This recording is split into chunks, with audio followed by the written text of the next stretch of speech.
Okay. Okay. I'm just getting these things set up.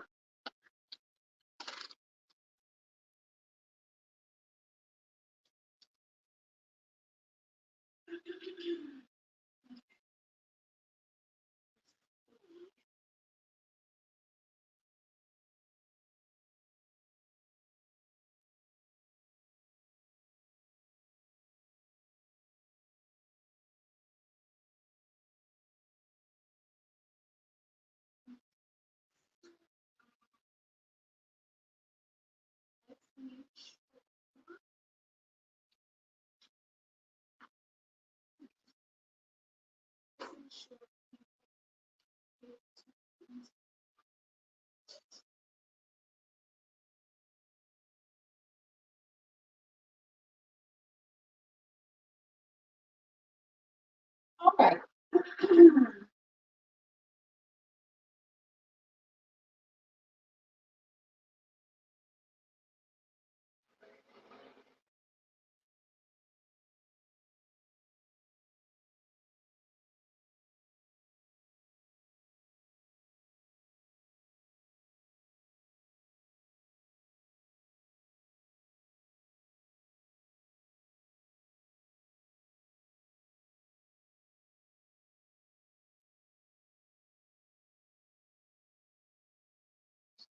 All right.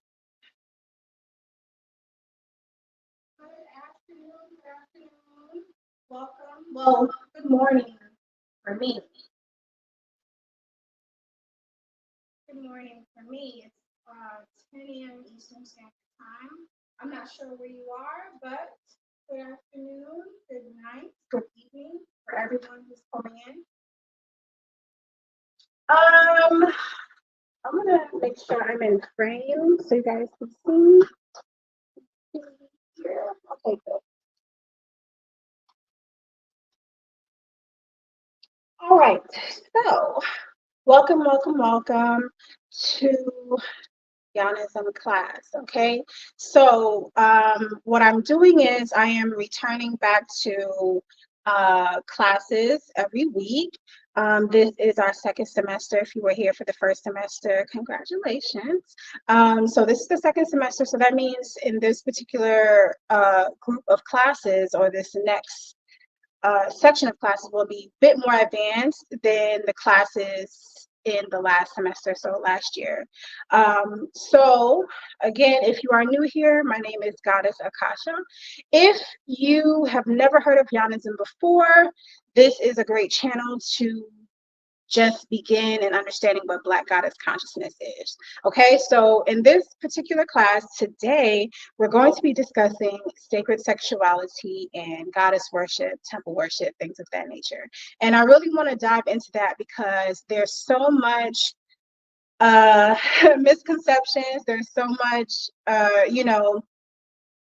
that comes with the idea of what comes with goddess culture, especially if you're coming from any of the monotheistic Abrahamic religions.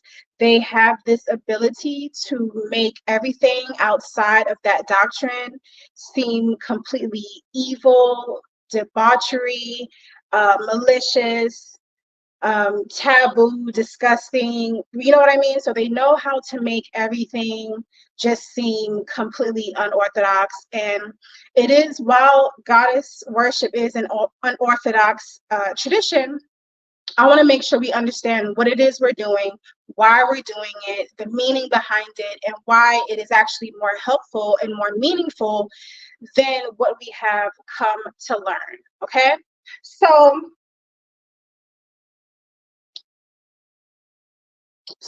let's begin. Okay, so hopefully you guys brought your notebooks and pen like I requested that you do.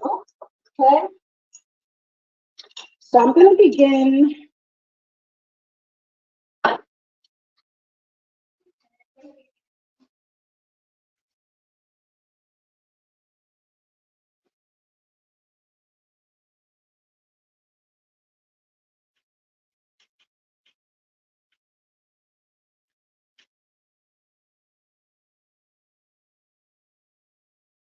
So you want to make sure you're heading your papers. Of course, we know this from going to school. We are continuing our education, right? You want to head your papers knowing what class it is. You want to know today's date, and you also want to know today's subject, okay? So today, the element of self-mastery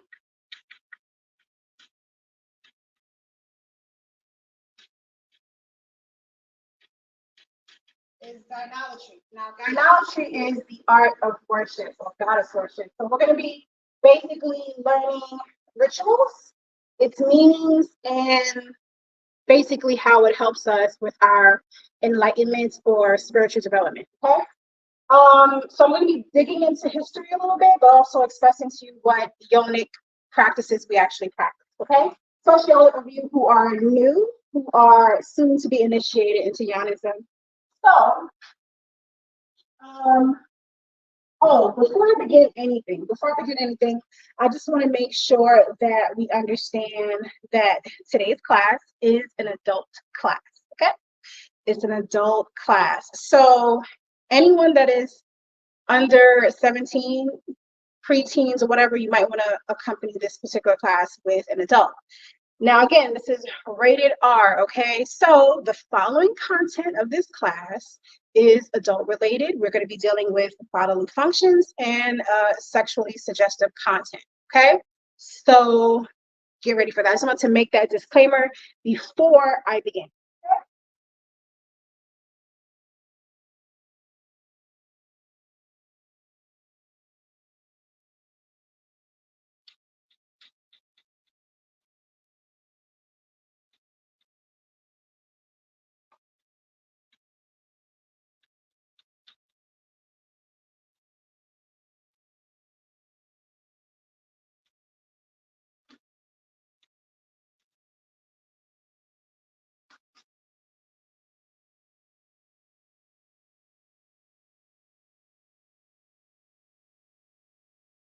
Okay, so before I begin all my classes, I always want to begin my classes with a chant. Okay, so today,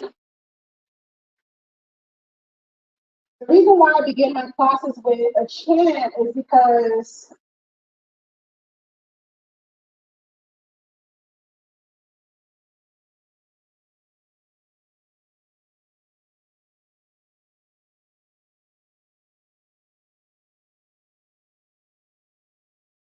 it's important for us to understand cymatics. And one thing about us in this particular reality, we are governed and ruled by frequency, rhythmic vibrations, and things of that nature. So to begin your day, you always want to start with attuning your frequency to the universe. Okay, so you can do that by simply, humming,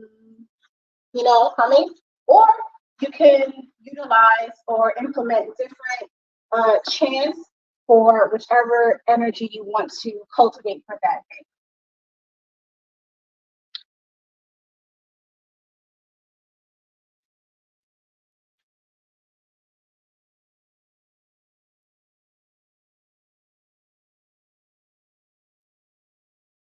Okay, so I'm going to teach you guys this chant first before we get into our topic.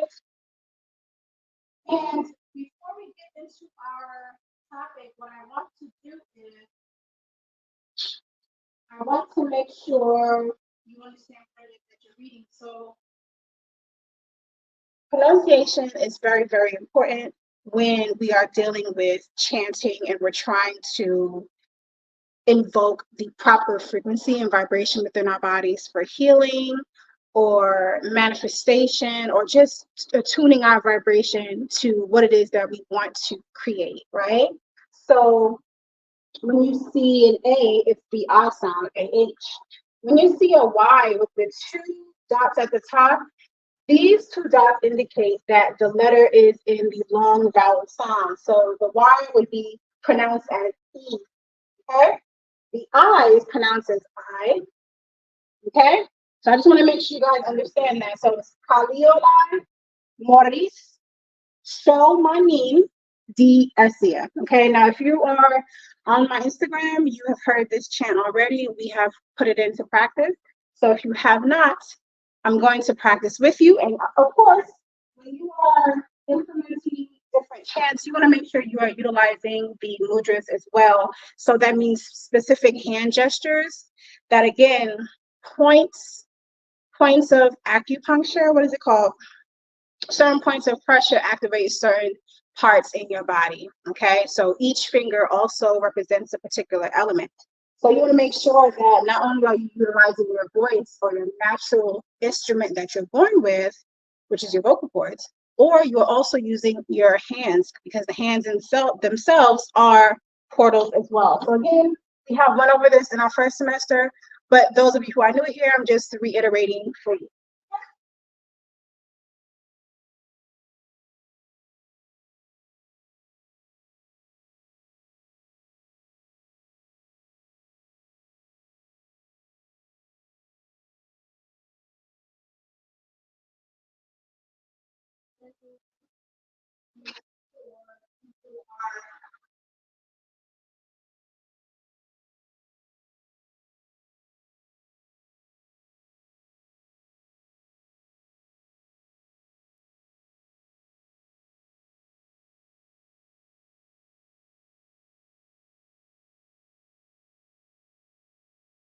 Okay, let me make sure people are coming into the live. I need to share the live, of course, and check one thing. Again, recall live. Thank you so much for joining. Thank you so much for joining. I'll make sure that works live. Okay.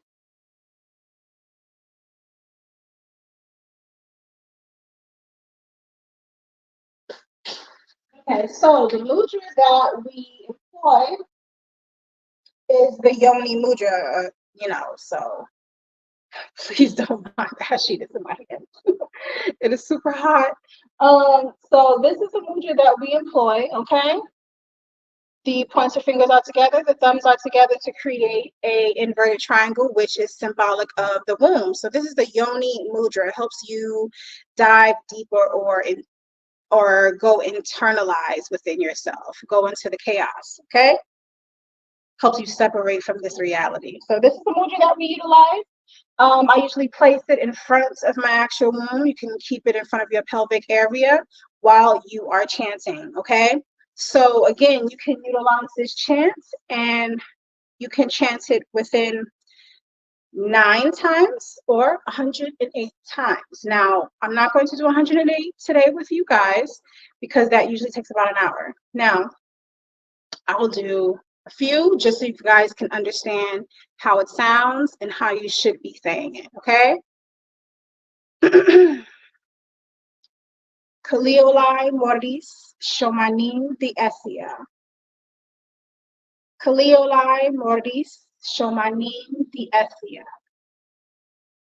Kaliolai Mordis Shomanim the Essia. Kaliolai Mordis Shomanim the Essia.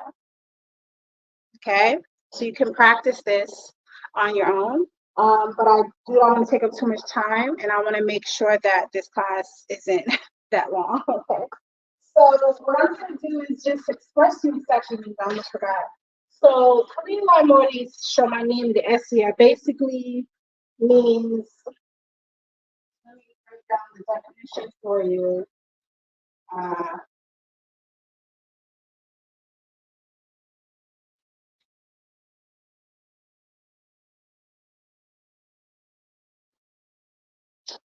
Kaliolai, femininity, Mortis, darkness, Shomanim, of this reality, divine essence. So in general, it means the darkness of the feminine is divine essence. Okay, so you can translate that into the Black woman is God.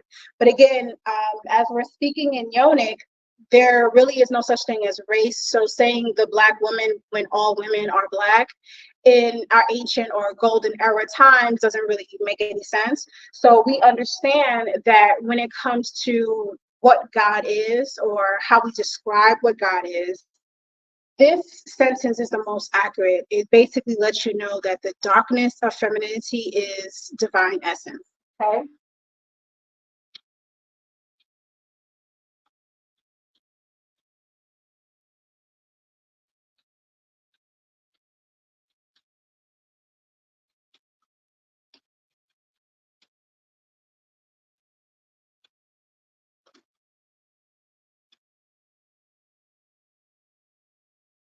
Okay, so this is the rough, just how you translate it into English, right? The darkness of femininity is divine essence. Okay, so this chant basically reminds us of what our creatrix is. Okay?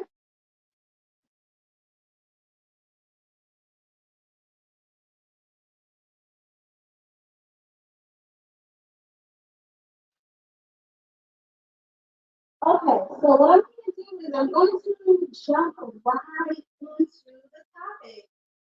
Before I get into the topic, which I have my notebook here, your notebook should look something like this. um, yeah, so what I'm going to do is I'm going to just remind us that we actually have a sacred holy day coming up, and that day is May 1st, okay? Or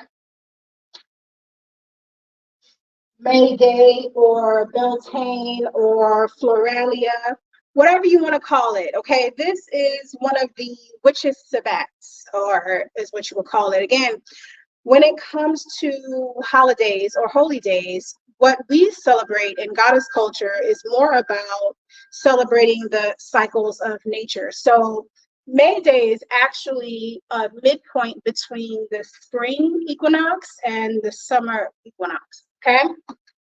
Um, it actually celebrates the height of spring. So right now, especially in the northern hemisphere, those of us who experience 4 seasons, this is very, very integral to us because it uh, basically reminds us of the fecundity of the earth. Okay, so now we're getting blooming flowers. Now we're getting a lot more sun. This is when we're getting a chance to feel the real change in the seasons. Okay, so this is becoming a more abundant time for the earth and for ourselves.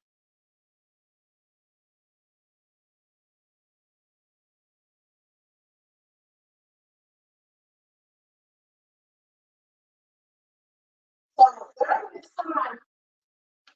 this time, a lot of different cultures in the northern countries, was celebrating the highest point of spring because it meant it's time to plant and have new food. Okay, it's time to let your animals roam free and start grazing the land.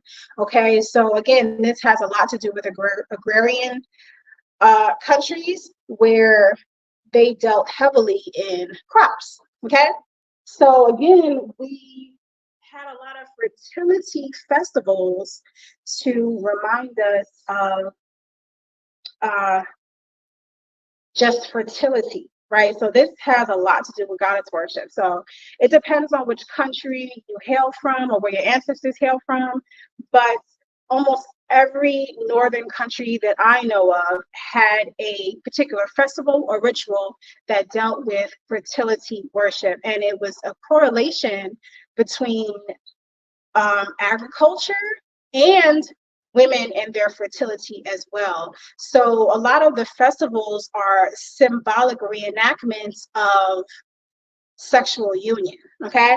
So when we are thinking about the maypole, now I don't know if you guys know about that, but the maypole, which is erected every Beltane, right? Beltane means bright fire. Okay, bright fire. And again, during this festival, it was about bringing in the light. Remember, we just came from a long winter. So there's bonfires. There's women who jump over the bonfire because that meant cleansing or purity so that they can be fertile and be able to have children. Um, Also, erecting a maypole, the pole itself is indicative of the phallus or the god, right? And what we would do is we would just basically dig a hole in the ground and be able to take the pole and put it inside the hole, and that would be indicative or symbolic of sexual union, right? And then we would dance around in a circle. Again, the cycles of nature, right? Everything done in a circular fashion to give honor to the goddess. And everyone would dance around the pole and weave different ribbons around that pole to invoke whatever energy based on the color of the ribbon that they would like to manifest within their life for that particular year. So that's what we would do. And again, that particular time would also um, basically crown a queen, the May Queen. Now, she would be the embodiment of the goddess, okay? Because this particular festival is basically a reenactment of the sacred marriage.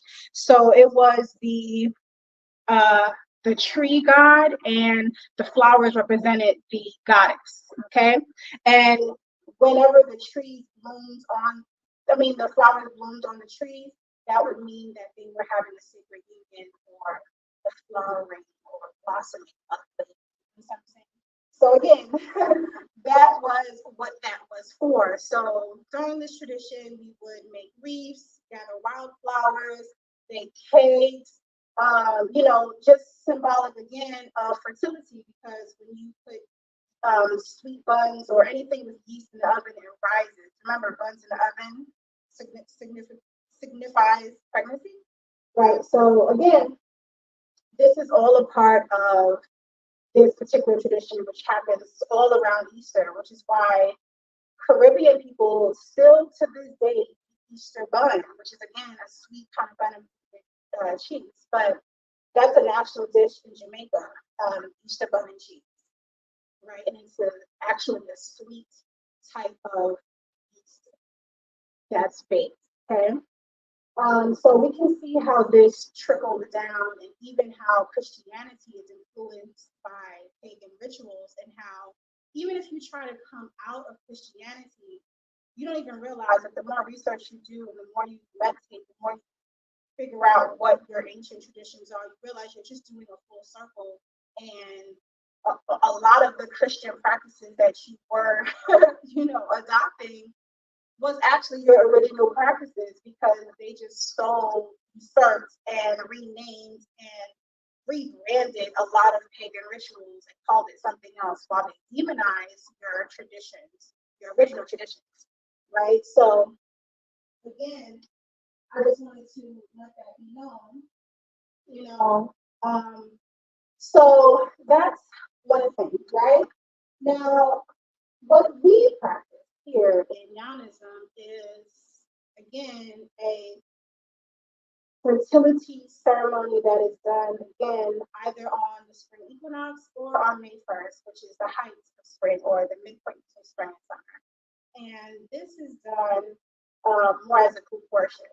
But what I want to do is, before I get into more of the rituals, this particular ritual is, again, a group ritual, but what I was speaking about as far as festivals is concerned is more about what the community does and why it's more symbolic in that way. Because again, kids are involved and things of that nature. So there's a lot of things that has to be, you know, symbolic and not literal. Okay, but there are plenty of practices that are literal where sex actually takes place. Okay, and what I want to do is I want to explain to you or give you the understanding of what sacred sexuality is before I get back into the rituals of what we did, because I want to make sure that we are not taking things out of context. I want to make sure that people are understanding why things are done. Okay.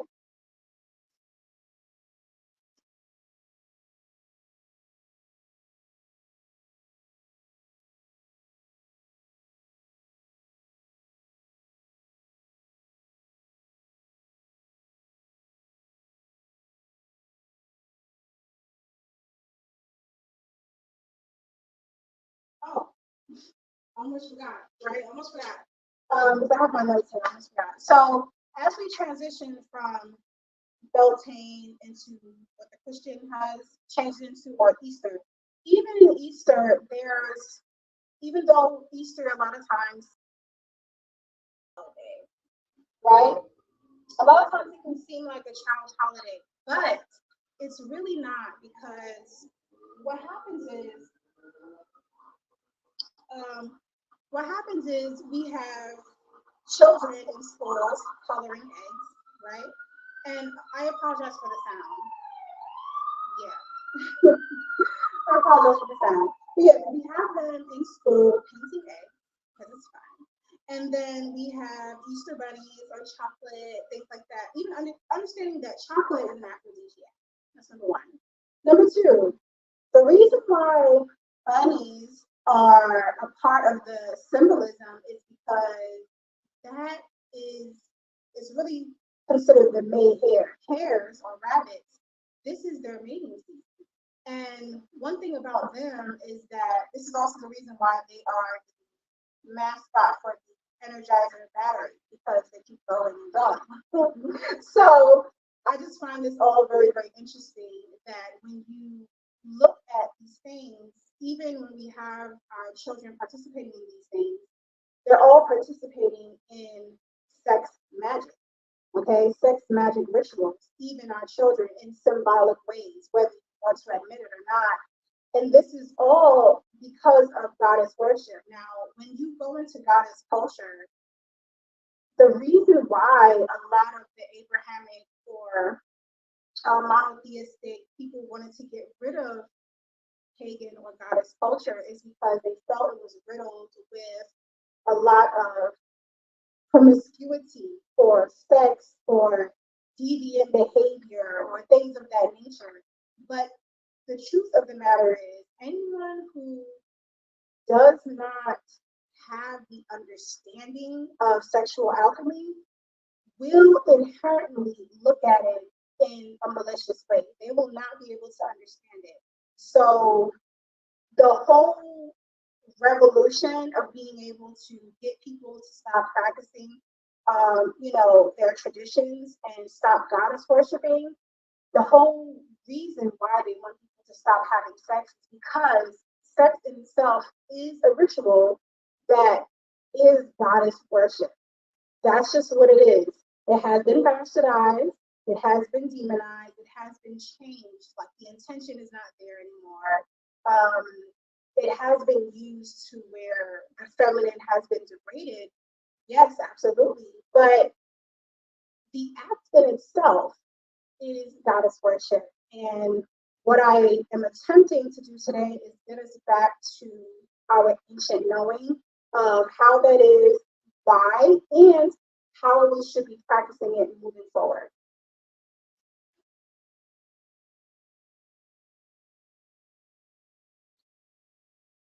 Peace, peace, peace.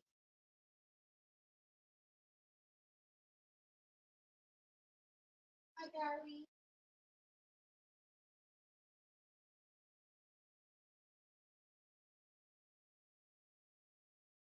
So again, what we have here is, I'm just going to put down some things in the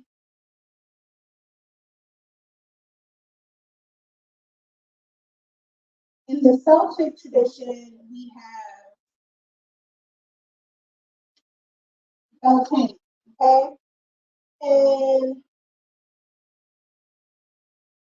Roman traditions is called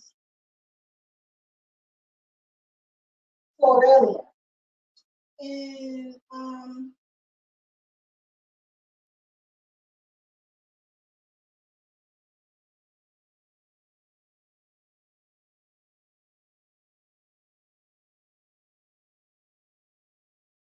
okay, so in Celtic traditions, it's called Beltane. Okay, Beltane incorporates things like bonfires, maypoles, uh, wildflower gathering, and even being able to give flower baskets to people, right? Florelia incorporates some of the same elements, and Easter incorporates eggs, bunnies, chocolate, and also flower baskets as well. So it's all the same thing. I want to make sure we kind of understand that this is an ancient tradition that has been, passed down, and a lot of times it has been, demonized and changed. And don't let me get into Christmas and and Valentine's Day and all them other ones, but today we're dealing with Easter. So we have to understand these are all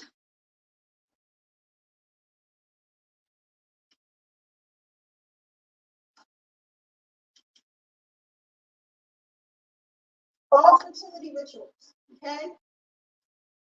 And fertility rituals is done to, of course, honor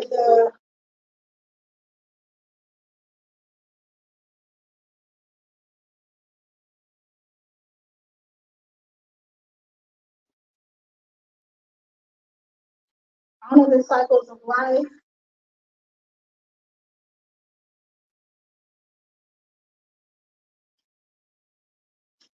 for goddess worship, and also to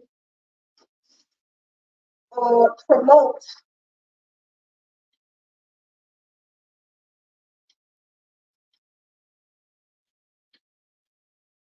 fertility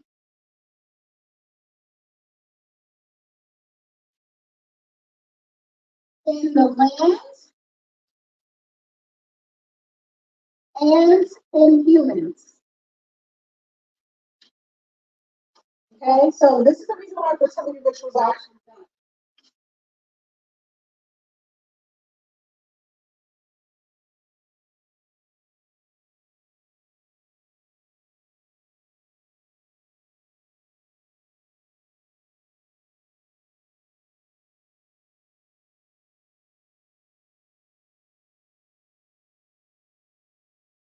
So just to give you a full definition of fertility rituals, right?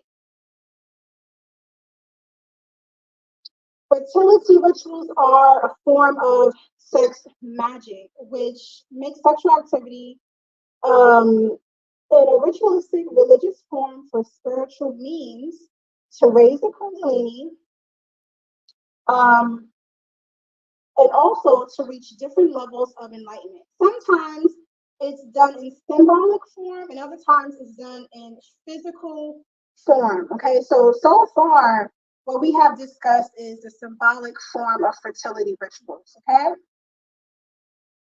and this is done on a communal basis, which is why it has to be symbolic.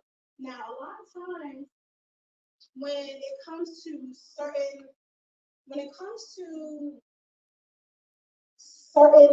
societies, there's always going to be public rituals that are symbolic, right? And then there are going to be private rituals, which are actual or physical, okay?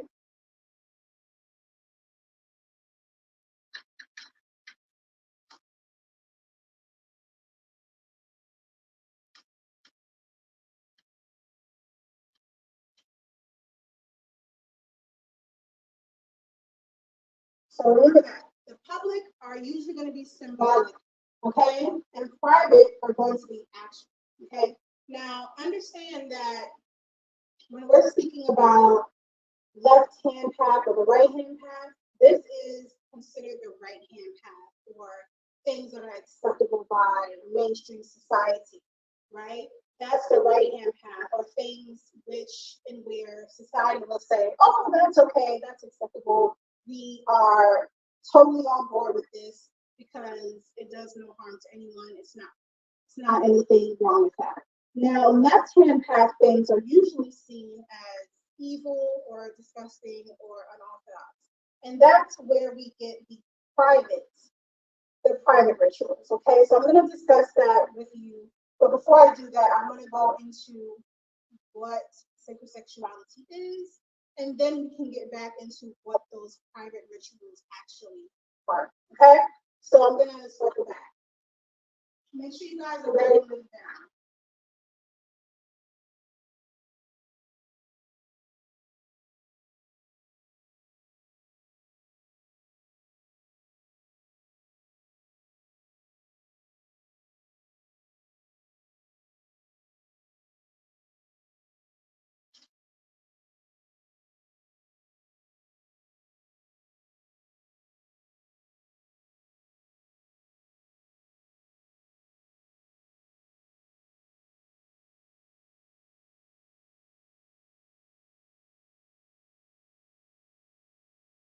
Right. So one of the things I want to do for you guys is I want to read this particular poem now. A lot of times when it comes to different rituals, there's always a reason why we do these things. Now, all fertility rituals, like I said in the beginning of class, is a reenactment of the sacred union between God and goddess, or the reenactment of creation, right? And creation is sexual union. Now, what I'm going to do is I'm going to give you one of our sacred texts. It is actually a poem, The Courtship of Inanna and Dumuzi. Okay, so I'm going to read that to you guys because, again, while I am not able to get to everybody, right, and everyone is not going to be participating in an Omikulai, what we can do for now is, in honor of our sacred ceremony, I'm going to read you the poem to understand how sex was more viewed, or we were more open about speaking about these type of things in ancient times before it became a subject of taboo, things we shouldn't talk about. But and I'm going to get into the reasons why I think it's so important is because since we have been in a society where sex is taboo, where you are shielded from this particular act of creation, like kids, no one knows how babies get here. Like every time that question comes up, people are afraid to answer it. They don't know how to answer it. And the child is shielded from this act well into school. So they end up learning reproductive health in high school. And by that time they get to that point, they've already experimented and found it on their own, looked it up, went to different uh, porn sites, right? And they figured it out on their own. And what happens is when you leave someone to their own devices and their own curiosities, they tend to go into it, into the deviant side of things. Anything that is suppressed or repressed is always going to burst out in the most unhealthy way, if that makes sense. So you have to be able to, we have to get to a space where we can be able to have the children learn about the act of creation from their parents in the home, first of all, not from any public institution, but from their parents in the home where the parents can teach, right? The mother is able to speak to the child. Just as I'm sitting here talking to you about this, the mother should be able to sit down and speak to young adults who are going through puberty and explain to them what their bodies are going through and also what the act of creation is going to be and how they're going to continue the line of succession of creating humans, right? It should not be so suppressed to the point where now we are all adults and people are so reckless with this type of thing where there is STDs rampant, there's so many broken homes, so many single parents, so many children who have gone through trauma because these families did not, prepare to have children because, again, they were just recklessly doing the act of creation. And that's not even speaking about what type of realities we are creating in this world. So again, there's so much responsibility that comes with being a co-creator of this reality. And this is one of the things that's so important that we need to make sure we're taking a different approach to how we are educating the next generation. Okay? So again, I'm going to just go through the poem. I want you guys to be able to hear it because if you grew up reading the Bible, sex is not, something that's truly discussed properly. It's not honored or venerated to the point where it's something that's beautiful. So I want to make sure I read that to you guys.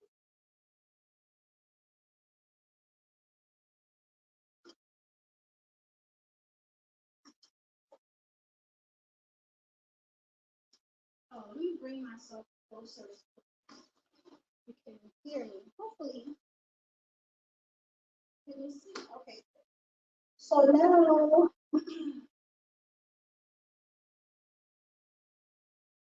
what I'm going to do is I'm going to,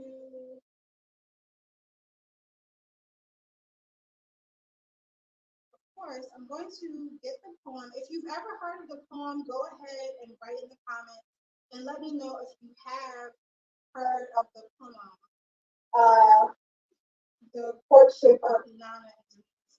Let me just write this down.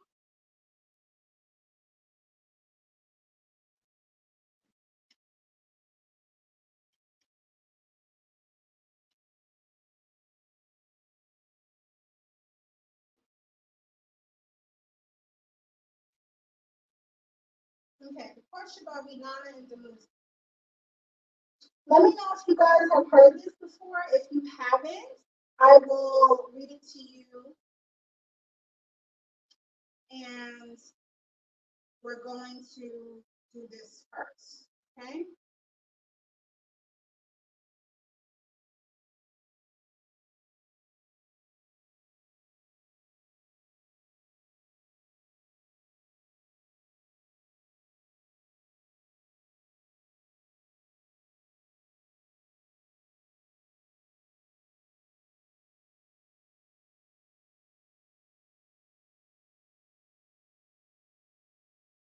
So in this particular poem, what we are reading, if you guys are not aware of the story, Inanna is the goddess of Sumerian pantheon. Okay, she is known as the goddess of love.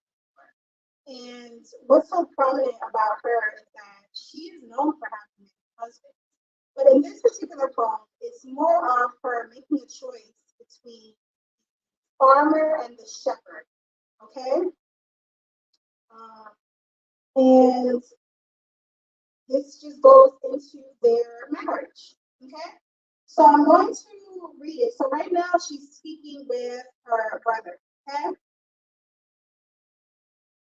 the brother spoke to his younger sister, the sun god, who spoke to Inanna, saying, "Young lady, the flax in its fullness is lovely. Inanna, the grain is glistening in the furrow.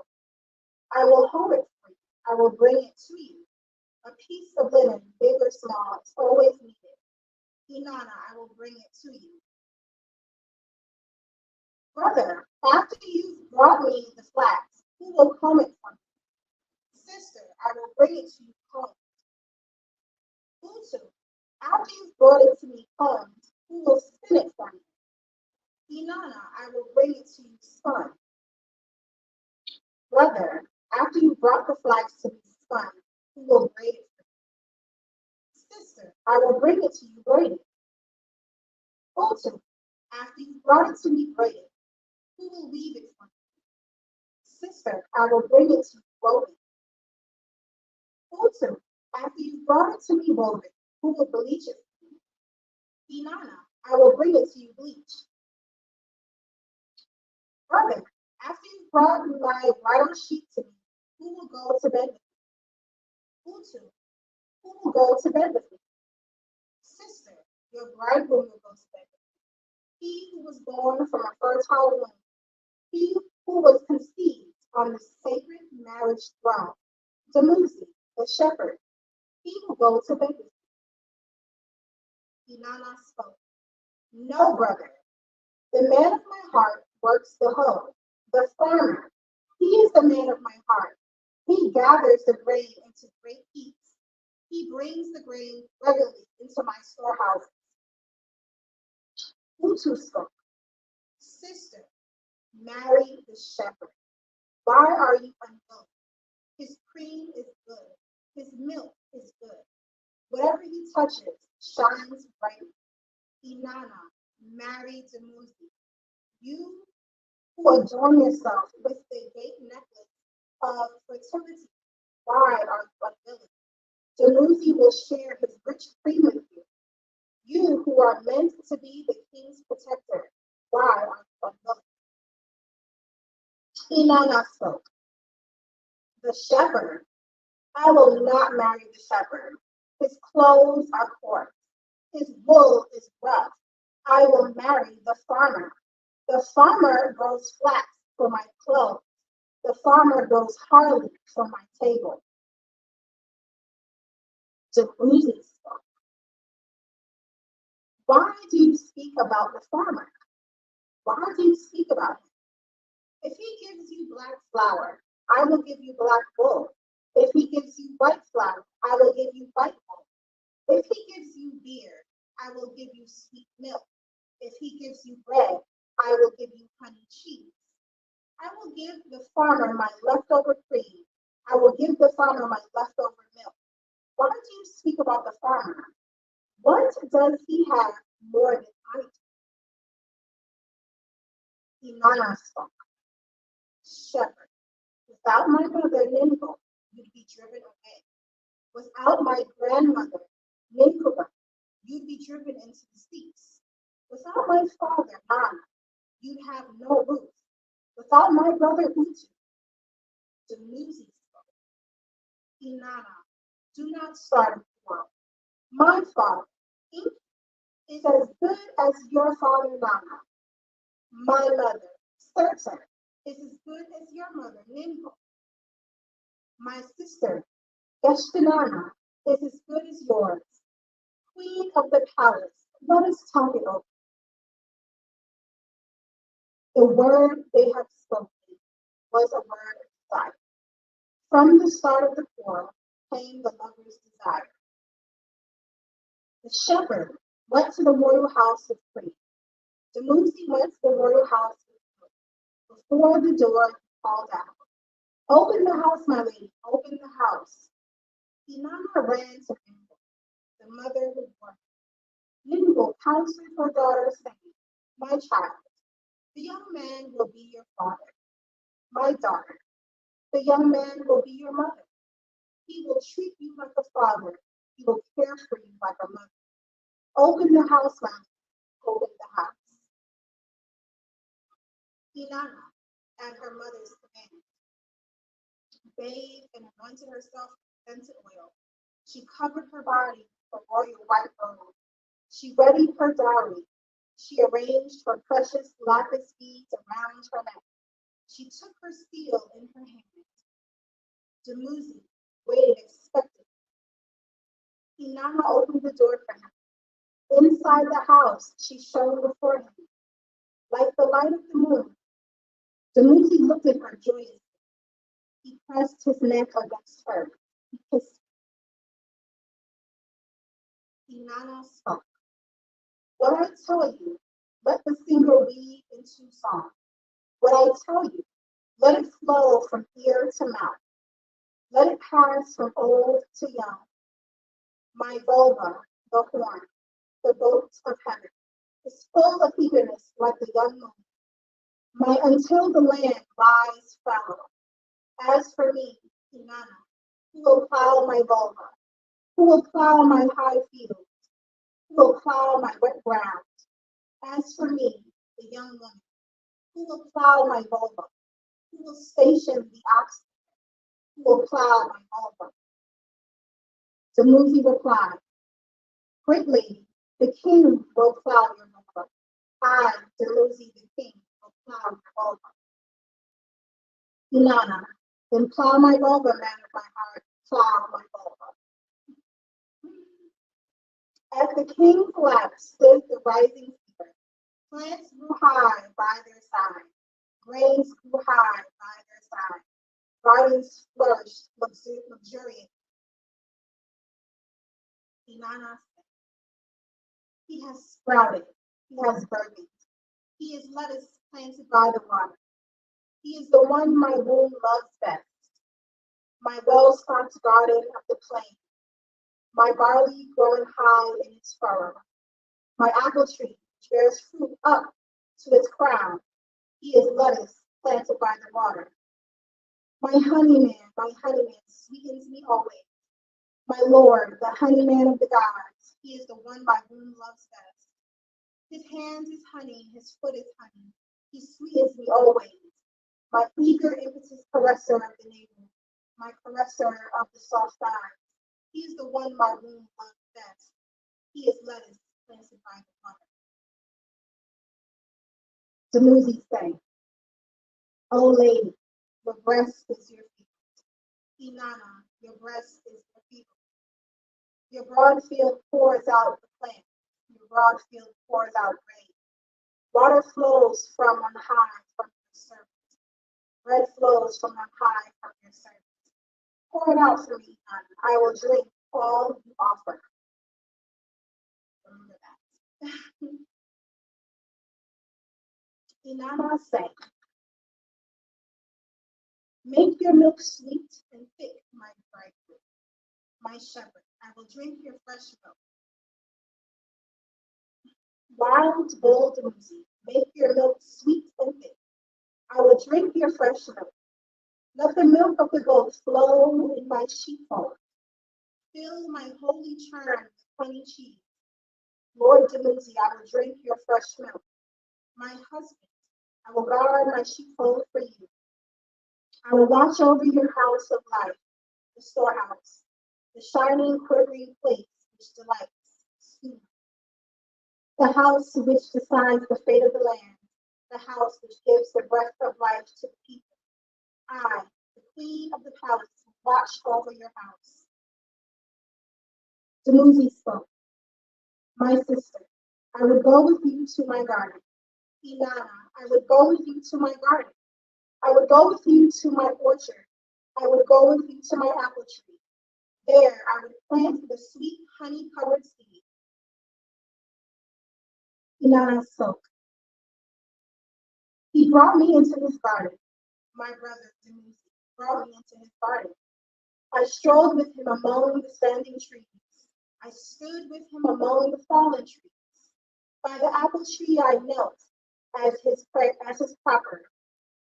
Before my brother coming in song, who rose to me out of popular leaves, who came to me in the midday heat. Before my Lord Demuzi, I poured out plants from my womb. I placed plants before him. I poured out plants before him. I placed grain before him. I poured out grain before him. I poured out grain before my womb. Inanna sang. Last night, as I, the queen, was shining bright. Last night, as I, the queen of heaven, was shining bright. As I was shining bright and dancing, singing praises at the coming of the night, he met me. He met me. My Lord Demuzi met me. He pushed his hand to my hand. He pressed his neck close against mine. My high priest is ready for the holy loins. My Lord Demuzi is ready for the holy loins. The plants and herbs in his field are ripe. O Demuzi, your fullness is my delight. She called for it, she called for it, she called for the bed. She called for the bed that rejoices the heart. She called for the bed that sweetens the loins. She called for the bed of kingship. She called for the bed of kingship. Inanna called for the bed. Let the bed that rejoices the heart be prepared. Let the bed that sweetens the loins be prepared. Let the bed of kingship be prepared. Let the bed of queenship be prepared. Let the royal bed be prepared. Inanna spread the bridal sheet across the bed. She called to the king, the bed is ready. She called to her bridegroom, the bed is waiting. He put his hands in her hand. He put his hand to her heart. Sweet is the sleep of the hand to hand. Sweeter still is the sleep of heart to heart. Inanna spoke. I bathed for the wild bull. I bathed for the shepherd Demuzi. I perfumed my thighs with ointment. I coated my mouth with sweet-smelling amber. I painted my eyes with gold. He shaped my loins with his fair hand. The shepherd Demuzi filled my lap with cream and milk. He stroked my pubic hair. He watered my womb. He laid his hands on my holy vulva. He smoothed my black throat with cream. He quickened my narrow boat with milk. He caressed me on the bed. Now I will caress my high priest on the bed. I will caress the faithful shepherd Demuzi. I will caress his loins. The shepherdship of the land. I will decree a sweet fate for him.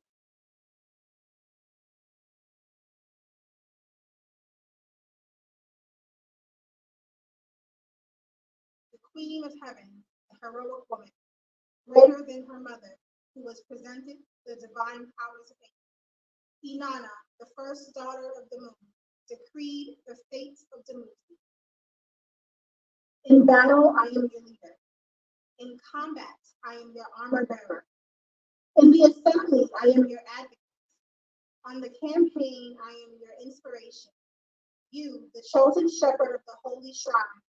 You, the king, the faithful provider of the rule. You, the lights of An's rich shrine.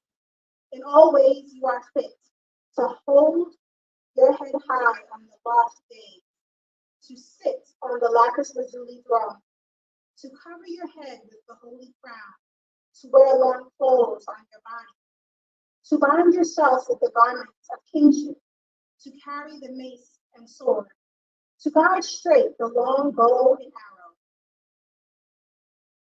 to fasten the throwstick and sling at your side, to race on the road with the holy scepter in your hand, and the holy sandals on your feet, to prance on the holy breast like a lapis lazuli path.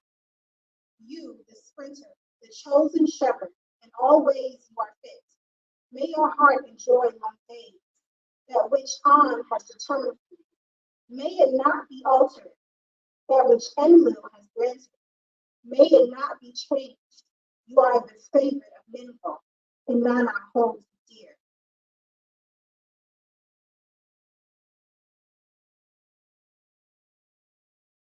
Okay, so I will finish there for now. I will finish there for now. Just a little bit more, but I'm going to finish there. I feel like I got my point across, okay? So I want you guys to let me know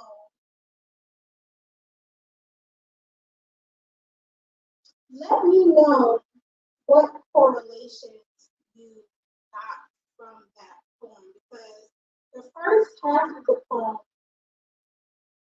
gives you one thing. The second half of the poem gives you something else. So I really want to see what you guys got from it. So go ahead and type in the comments and let me know what it is that you guys heard. What correlations you guys heard.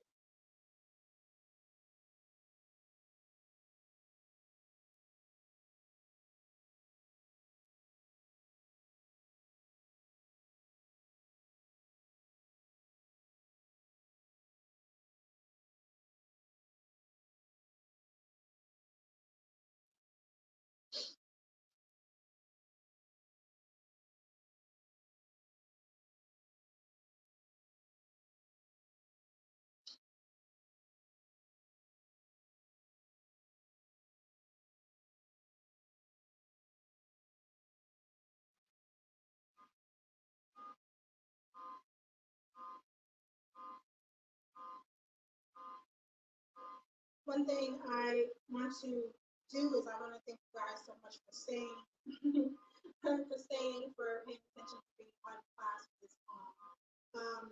But most definitely, I'm going to help you out with the poem, right? So again, this poem has been used to be a guiding light in many fertility rituals since then. So this dates back all the way from 2800 BC.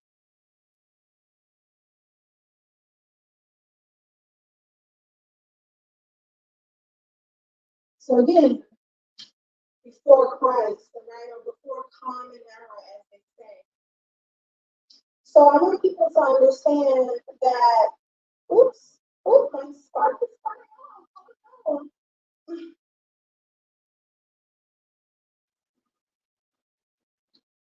Wardrobe malfunction.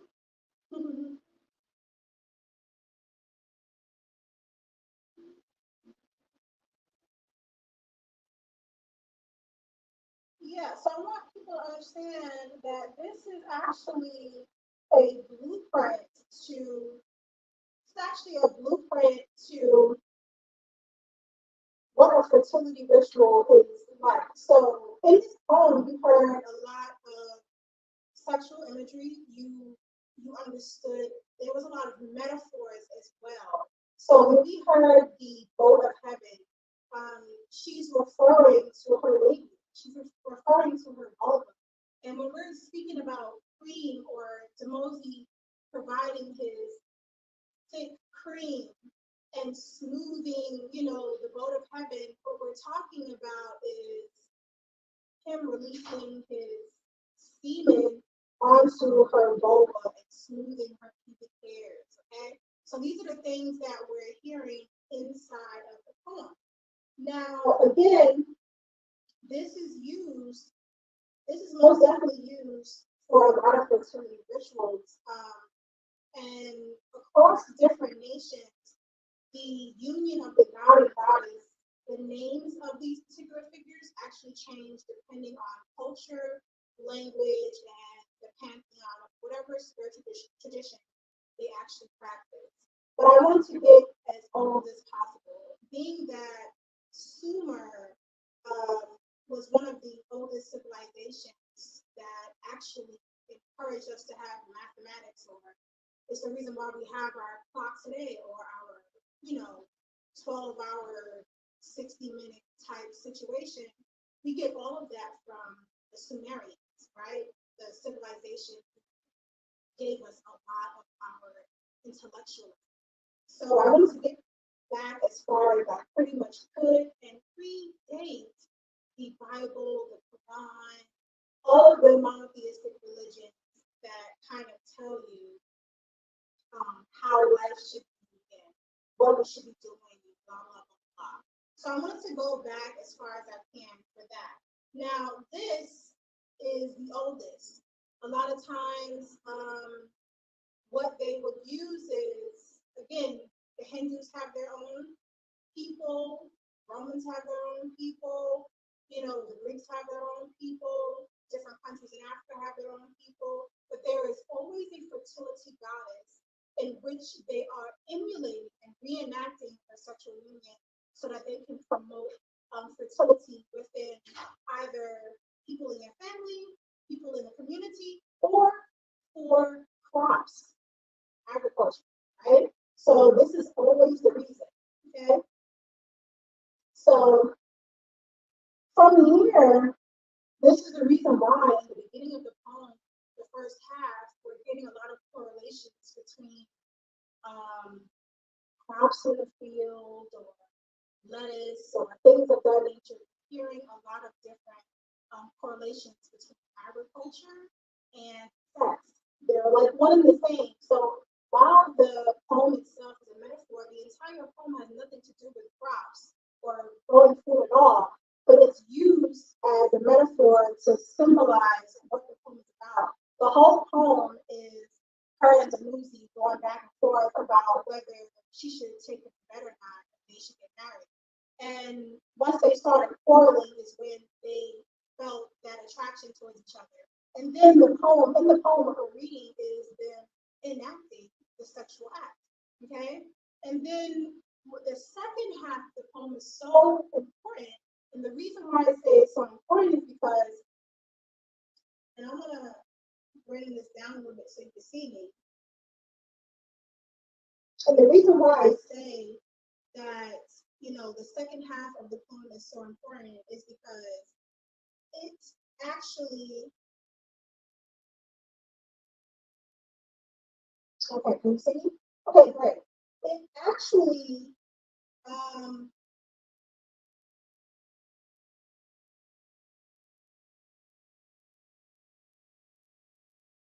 okay, great. I would. If it is hard, can you still hear me now? Because I'm projecting. Let me know if you can hear me. If not, I will use a microphone for my classes moving forward. But let me know if you can hear me right now. Maybe the phone is too far for me. But let me know if you can hear me now, if you can hear me better.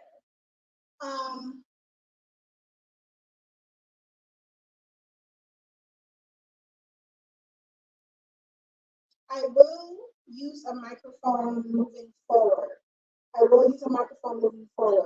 Thank you so much for letting me know that it's hard to hear me. And what I'll do is, because the sound wasn't great, I will do another reading of the poem and I'll post it to my Instagram so you guys can hear it more clearly.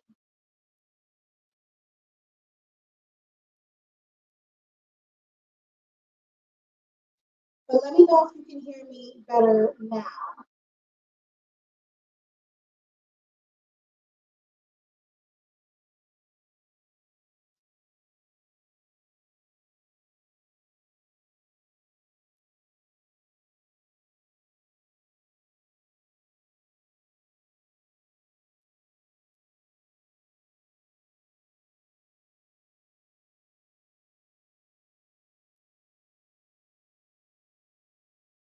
Or type in the comments.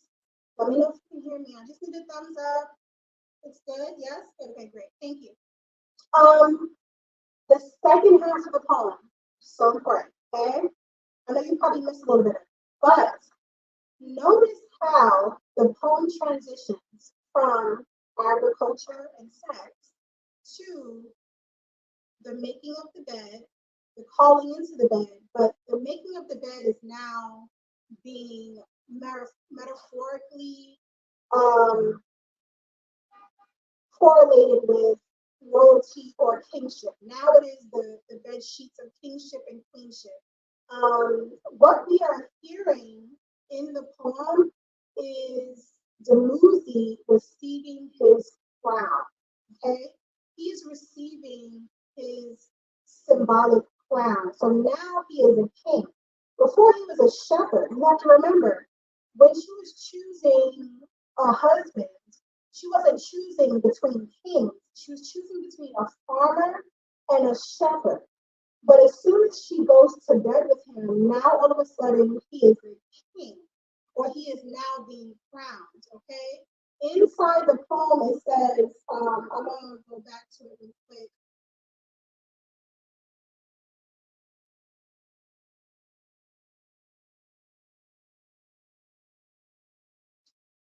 Let's see.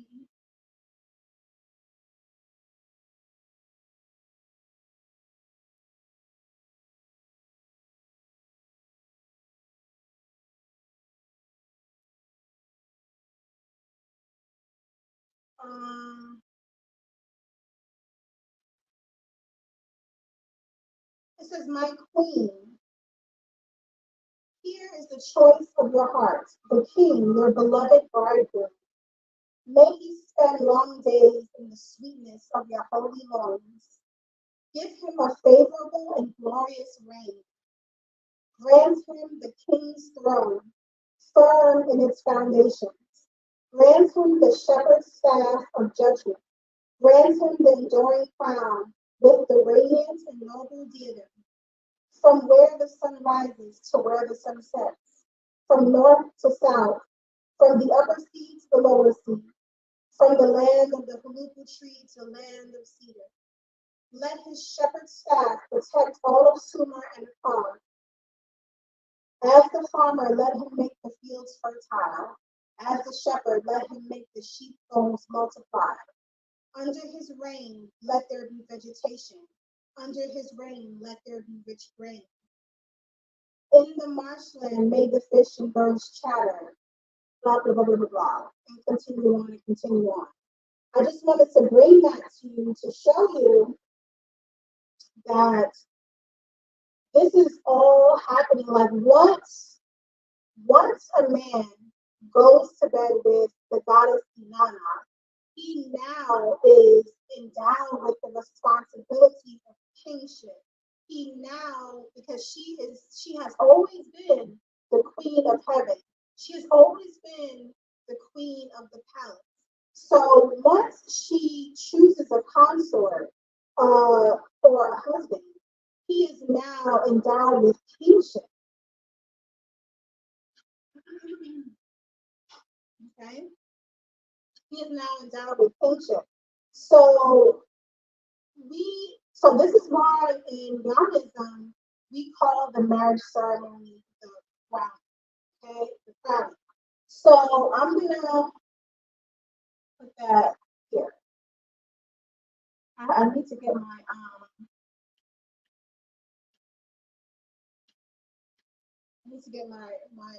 eraser so I can clear this up. The crowning. The crowning is the marriage ceremony. Okay? The crowning is the marriage ceremony. So within this ceremony, you are symbolically crowned with, first of all, you're taking in Amrita or the holy elixir of immortality. And that is how you receive your spiritual crown. Okay? So now, once you marry the goddess, you are now endowed with responsibilities that she has to give you. In the poem, Inanna is giving him the responsibilities of both Sumer and Akkad. So he now has two kingdoms he has to look after. Okay? Let me get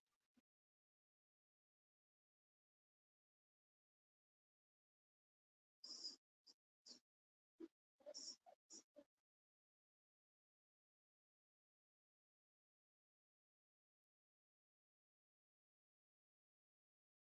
Okay? So that's one thing I wanted you guys to know. Now the crowning is, I actually wrote that down for, if you guys are into polyandry, I actually wrote a book called Queendom, The Art of Polyandry for the Black Goddess. And in there, I do mention the crowning and give the ritual or ceremony described in this particular book. And that book is actually available on my Amazon. Okay, so if you are following me on Instagram, it's linked in my bio if you want to know how the crowning works. Okay.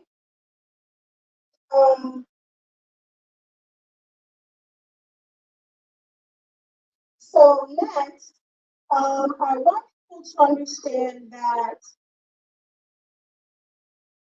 fertility rituals, again, is a sacred marriage. Again, marriage in itself, if we understand what a marriage today has become a contractual agreement meant for businesses, truly, really and truly, or in exchange of properties. It has always been done, and this is because the masculine has been in charge, right? But marriage at one point meant the union of two to become one. That's what marriage truly means. It means union, okay? It means becoming one. That's what that means. So the sacred union really is about, which is what sacred sexuality is. It's really about the masculine and feminine uniting, becoming one once again. Because again, when we're talking about creation, creation happens when the one separates into the many. So when we are trying to practice sacred sexuality as ourselves, what we're doing is trying to reverse and bring all of the many back into oneness, or basically unite mortality with divinity, or earthly existence with spirit. You understand what I'm saying? So I'm gonna go into that a little bit.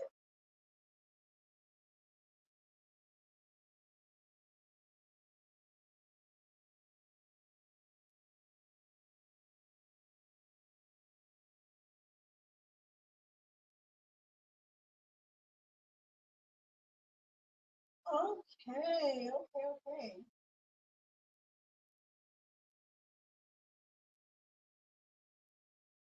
Hopefully, you guys have your notebooks and your pen. Do you have it? Are you writing notes? I'm about to erase. I'm about to erase this and move into the next segment of class. So in this segment, after that particular reading, I'm going to go into what sacred sexuality is. I'm going to erase.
Tragic.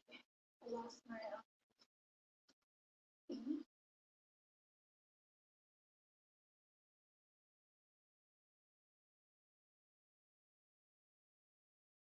Okay.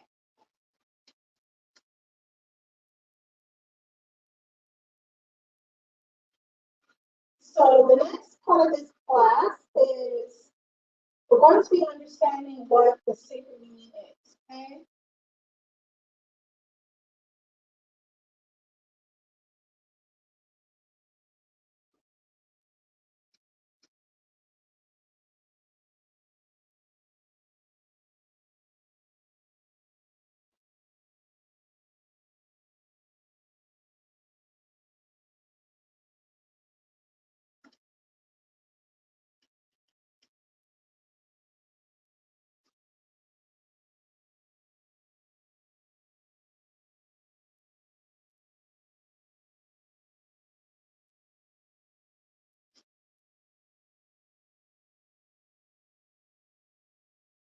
Okay, so sacred sexuality. Let me get to see what. Let me see. Am I in frame?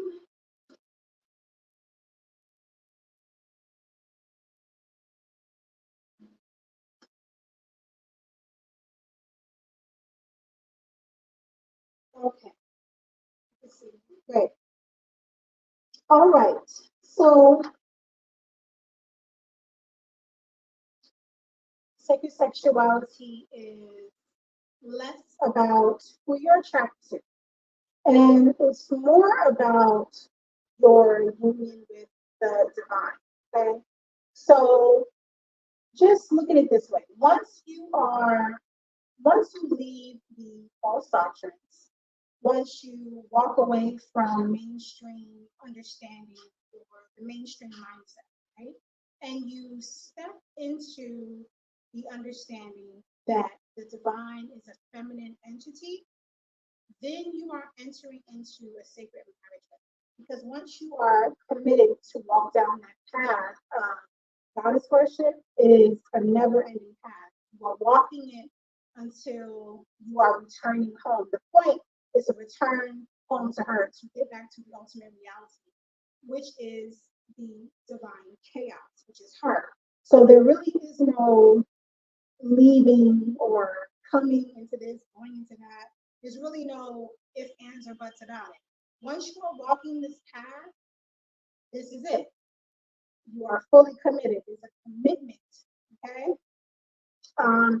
And this is expressed in the first commandment, which is entering into a sacred union with the divine mother.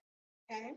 So the divine mother is not only our cosmic parent, but she is also our cosmic wife. Okay. So while we are her children, we are also her consorts in a sense. So when we are thinking about our Kundalini energy or the sleeping serpent that is coiled around our Muladhara chakra, which is at the base of our spine, which is this. Okay, so let me get you guys up to date. So in the root chakra, right? The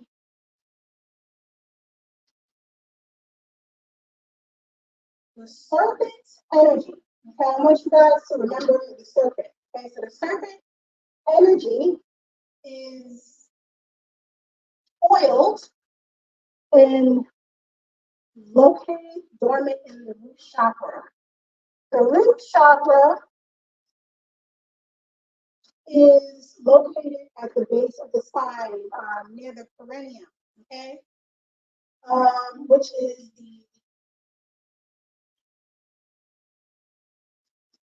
the perineum is actually the space right in between the anus and the reproductive organs. So right between the anus and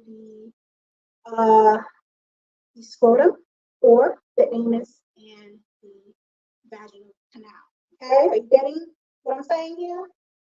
So that space right in the center, okay, at the bottom of your spine. That is where the Kundalini sits. The Kundalini energy in itself is the goddess energy. Okay, are we understanding that? It is a feminine energy. So when we are trying to understand what the divine is, which is why I gave you guys this chant earlier, to understand what she feels like, that's what the Kundalini energy is. Okay, that is what the Hindus call Shakti, the Shakti force or the creative force. That is the force that creates everything. Okay, so it is located at the cranium, and our job in our practice is to awaken the serpent, allow that serpent to travel upwards and unite with our crown. Okay, so that would be the desire uniting with our spirit, or the material world uniting with the spirit realm. So again, that's the sacred marriage or the sexual union, because this particular energy is a sexual energy. So when we are talking about that, that's exactly what it is. So the Shakti energy is basically the goddess expressing herself through our bodies, so we can know what she feels like, we can understand her presence. Okay. People always ask, if you want to know, is there proof of God? What proof of God do you have? The proof of God that we have is this particular energy that we all feel, that we all chase after. This particular energy that is existent within both man and woman. Okay. This is the reason why we're so reckless with our sexual energy, because we're experiencing divinity exploding within our bodies and we don't know how to handle it. So again, coming back into our ancient knowing, we have to understand what this is, okay? So when we are practicing sacred sexuality, now again, you can raise your Shakti energy without a partner. You can do it by yourself. Now, when you are trying to do this, you have to be able to understand that you have to have control over your pelvic floor muscles. Now, these particular pelvic floor muscles is around the anus. It's called the anal sphincters.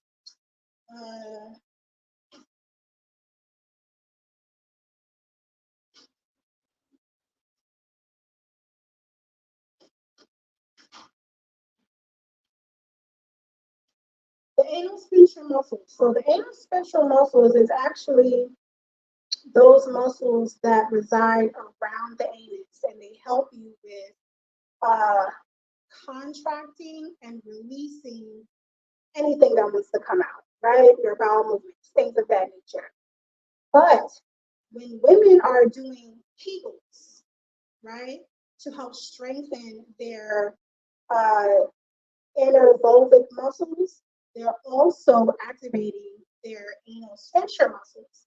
Now, while you're doing this, when you are contracting or doing Kegels, you are awakening the sleeping serpent, okay? That's how this works. You are awakening that serpent.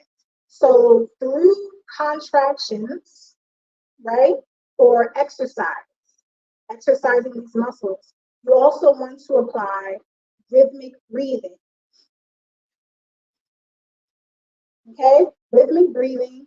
And also you can add chants to this. You can add hand mudras to this, just to help you concentrate through your meditation.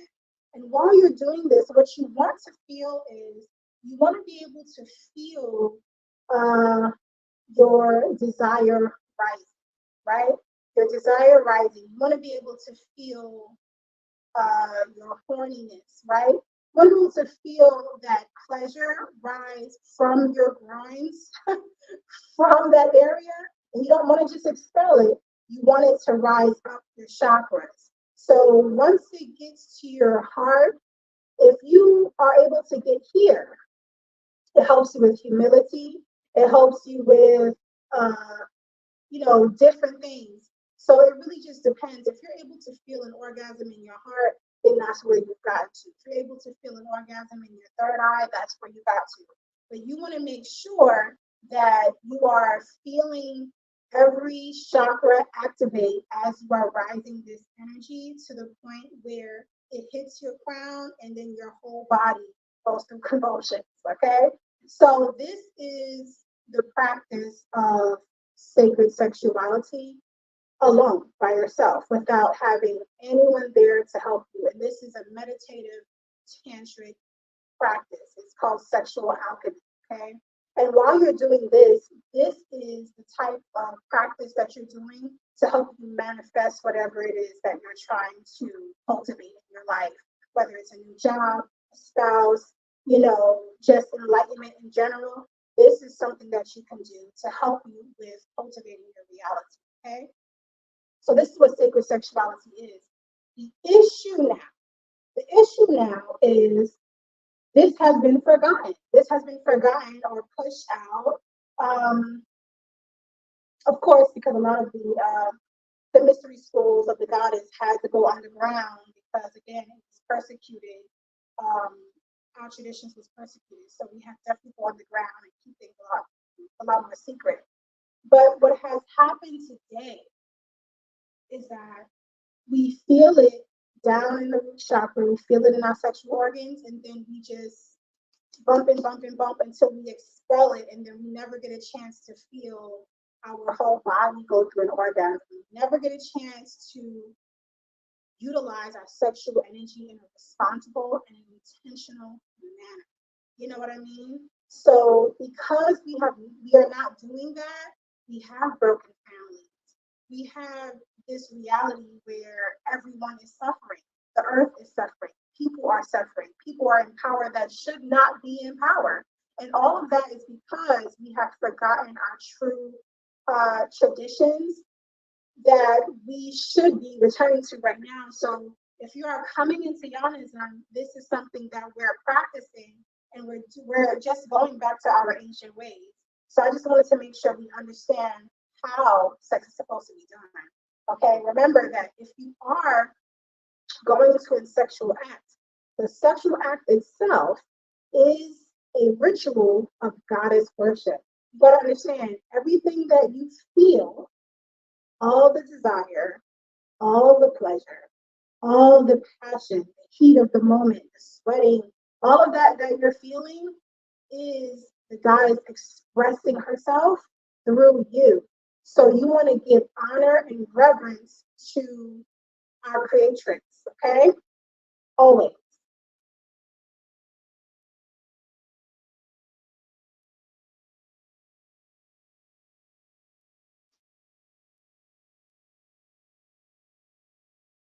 So I'm gonna give you,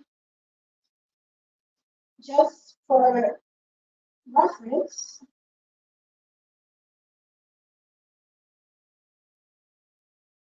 Goddess Rati. Now, if you are familiar with the Hindu pantheon, Goddess Rati is not one of the more, she's not one of the main trinity that people are used to. So Goddess Rati is actually the goddess of sexual desire. She is how we know that sexual desire and sexual pleasure is gifted from the goddess. She is the wife, or she's the wife of the god Kama. Okay, not karma, but Kama. Okay, Kama is the god of love. Okay, so this pair is equivalent to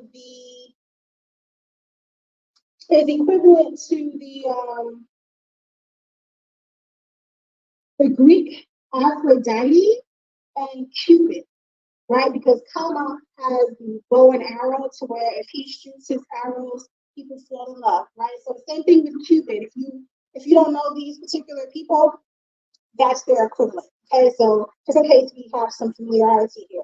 So Goddess Rati, the whole point of these two being married or being together is to show you that with love comes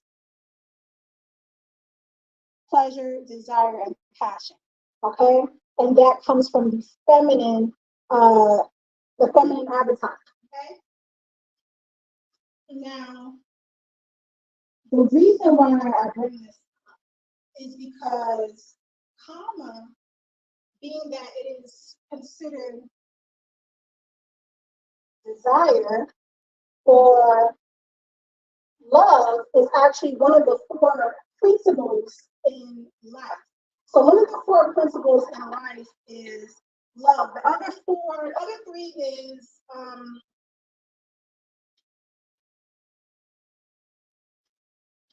prosperity and abundance. The other one is liberation or enlightenment. And the very last one is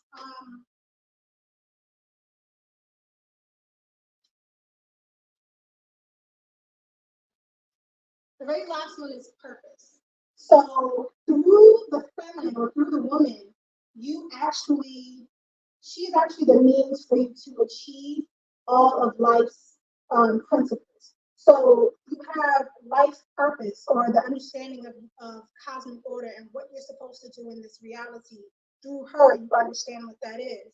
Through her, you experience divine love, sex, pleasure, and passion. Through her, you are um, you are basically encouraged and motivated.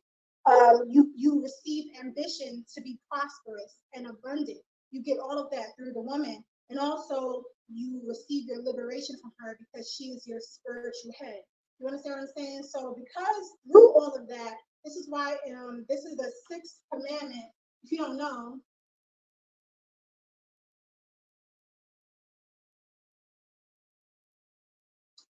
this is the sixth commandment of our divine nine that actually tells you that because the woman is the means by which you achieve all four principles of life, she is who you should bow down and revere and worship all of her avatars, because whether it's your mother, your sister, auntie, cousin, daughter, wife, whatever, you are to bow down and revere to all of her avatars because she is the means by which you achieve all of life's goals. Okay.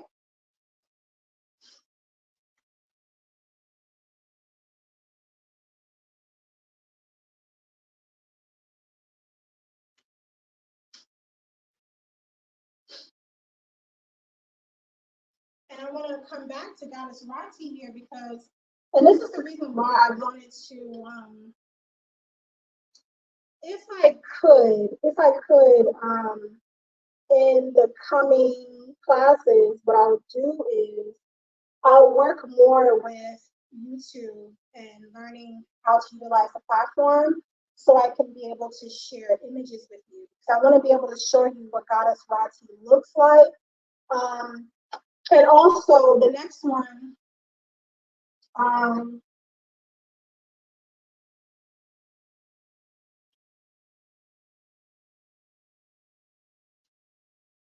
so there's a correlation between Goddess Rati and Goddess Shinamasta. Now, Shinamasta is one of my favorites. And the reason why is because she's one of those dark goddesses. And because Yanism is heavily, heavily, heavily steeped in the darkness of creation, the darkness of femininity, Shinamasa is like one of my favorite depictions because what you learn from her, she's actually the god. She's called the decapitated goddess. Okay, and again, I'm gonna share a picture of this on my Instagram. So if you do not follow my Instagram, go ahead and follow my Instagram. I'm gonna share these images after class is over. Okay. So Shinamasta is actually a variant of goddess Kali, or the dark one. Okay, and she decapitated her own head, and from that, her blood is spewing out in different streams, and in different streams, she has a goddess over here and a goddess over here drinking the blood streaming out of her head, and she also has a cup where she's also drinking her own blood with her decapitated head in another hand, and she's drinking her own blood, right?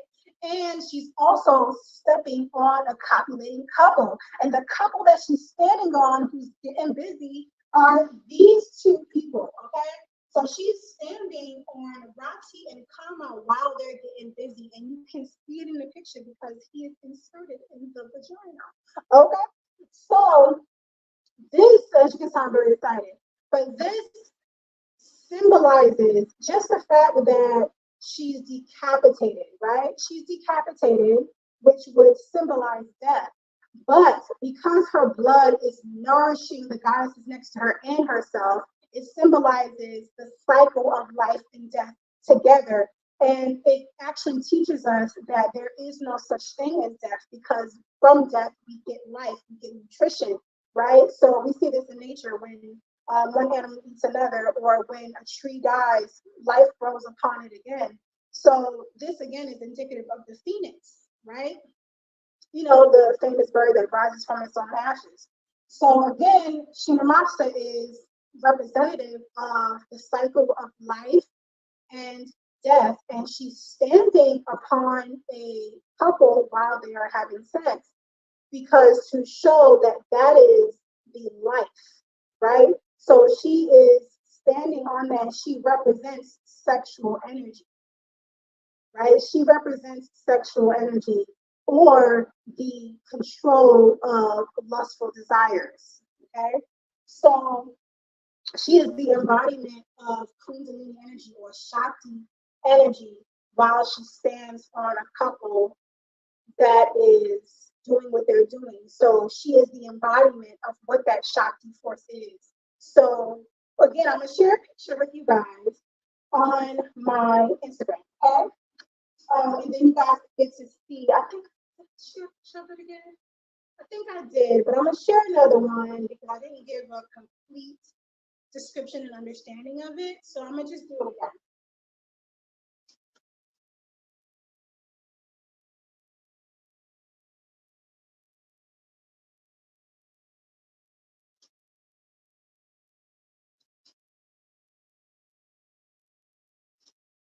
So I just want to make it clear, guys, that one thing that we understand in Jainism is that the goddess is not an aloof deity that is separate from us, right? She's not an aloof deity that is separate from us, but rather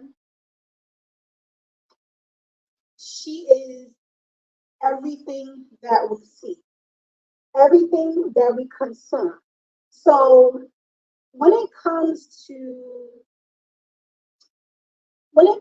our spiritual practices, while we may be used to spiritual practices that teaches us to restrain from certain things, don't eat meat, it doesn't help with your enlightenment, don't have too much sex or whatever, you should wait till marriage, don't do this, don't do that. What we understand in Dharmism is that everything, every experience, every facet that we experience is a part of the holy experience of the goddess. She separated herself in different varying degrees of manifestations so that she can experience all that she is. So that means the killing of an animal to partake and receive nutrition from it is a part of her holy experience. Okay, so while veganism may be, okay for some, it will not work for everyone. It's just not going to. And, we can get into nutrition another time, another day, or whatever. And we can definitely go into, blood types and how you're supposed to eat and this and da. We can go into that. But I just wanted to get you guys to understand why there's really no such thing as something being taboo in Jainism or goddess culture, right? There's really no such thing as taboo, which is why sex is a form of practice, which is why when it comes to certain things, a lot of our rituals do encompass um, mind altering intoxicants. Like I got a question yesterday. Someone said, "Oh, Friday is our holy day. Can we um can we partake in marijuana or alcoholic drink?" And I told them yes, that's fine. Because at the end of the day, the only reason why these things can become bad or have a negative effect is when anything that you do in excess can become poison. Okay? So that's where we have the whole saying that all that glitters isn't gold, or what was it? Is that one? There's another one, I forget. But when you have too much of a good thing, it becomes bad, right? So the thing itself is not bad, just like guns themselves are not bad. It's what you do with it, right? So the same thing when it comes to sexual union. Sexual union is not bad. It's how you're doing it. It's the intention behind it. And that's also one of our commandments as well. The ninth commandment is to do everything intelligently and with intention, right? And energetically. So you want to make sure you are stepping into something with humility, with the right frequency, with the right mind, and you are coming into it doing things in the right manner, which is why it's called ritual. Ritual in itself is doing something in the correct way, right? Um, people call it religious or whatever you want to call it, but it's doing something in the correct and divine manner, right? Following the cosmic laws, okay? Um, so, so when it comes to taboo things, there's really no such thing as taboo, okay? In order to create an antidote for a poison, you need a sample of the poison, okay? So what we do is we utilize these different factors and modalities in moderation to achieve enlightenment. So if it comes to a herbal plant, whether it's a marijuana or whatever it may be, when it comes to a plant or psilocybin or whatever may be, shrooms, it's done for enlightenment to open different stages of awakening. When it comes to alcohol, you are drinking it so that you can get to a certain mental state so that you can receive downloads. When you're having sexual union, you are doing it to awaken different stages of enlightenment. You are doing it to raise the kundalini, to raise the Shakti energy, and give honor to our mother goddess, okay? So I want to make sure we understand that. And while you are doing that, that is union with her. When you are raising your Shakti energy and, it's marrying with your crown chakra, that's you and the goddess having an orgasm together, okay? So that's what you want to do. I think I got chocolate. So I want to make sure we understand that. That is the understanding here in Yanism. So anything in excess will lead to a negative effect. Okay? It's all about moderation and being mindful and intentional about what you're doing.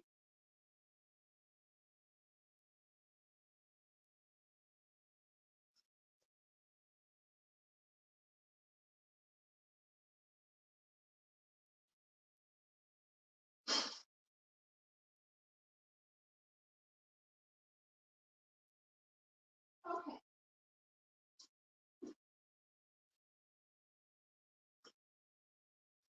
Okay. Let me just bring this down.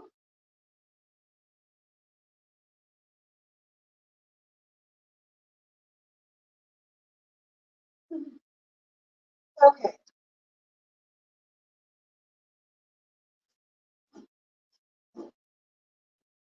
Okay. So now you guys can see me. Okay, great. So Okay, my Instagram, I'm gonna put it here so you guys can see.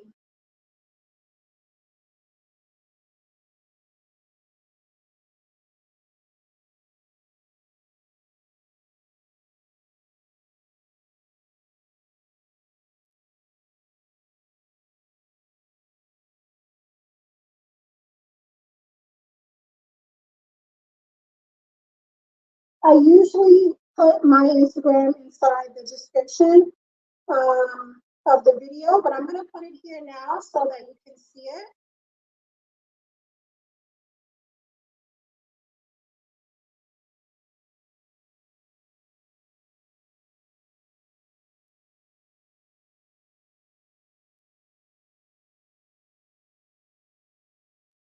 Okay. Okay, so I'm going to be wrapping up the class soon. I didn't want it to go over 2 hours. So I'm going to be wrapping up in a second. Um, so I'm just going to go over the rituals really quickly, okay? I just wanted to express, before I get into the rituals, I wanted to express what sacred sexuality is and how you're supposed to practice it, what it means, who you're supposed to go into, okay?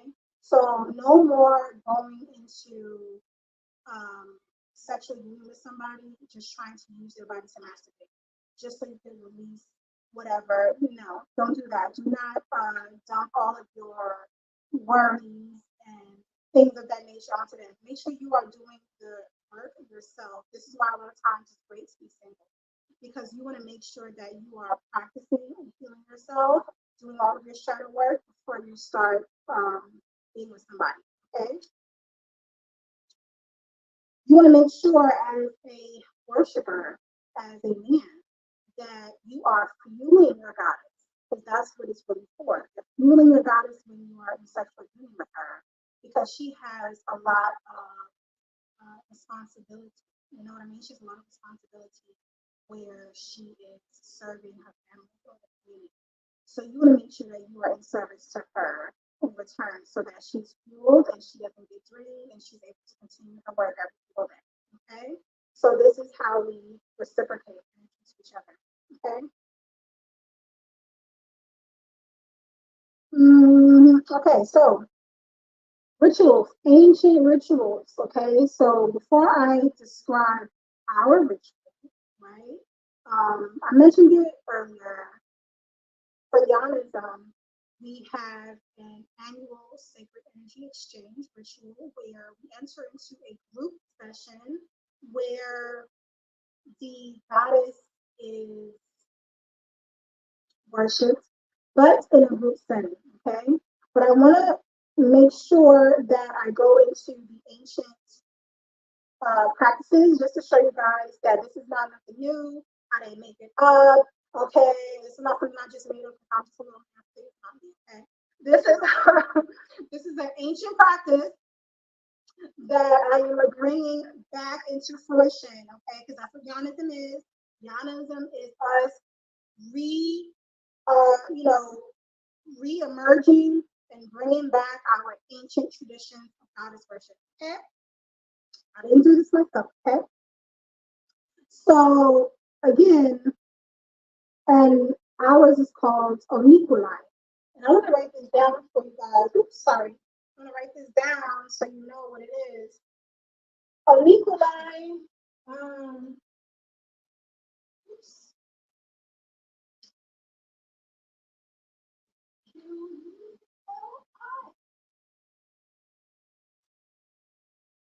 Okay, Onikulai.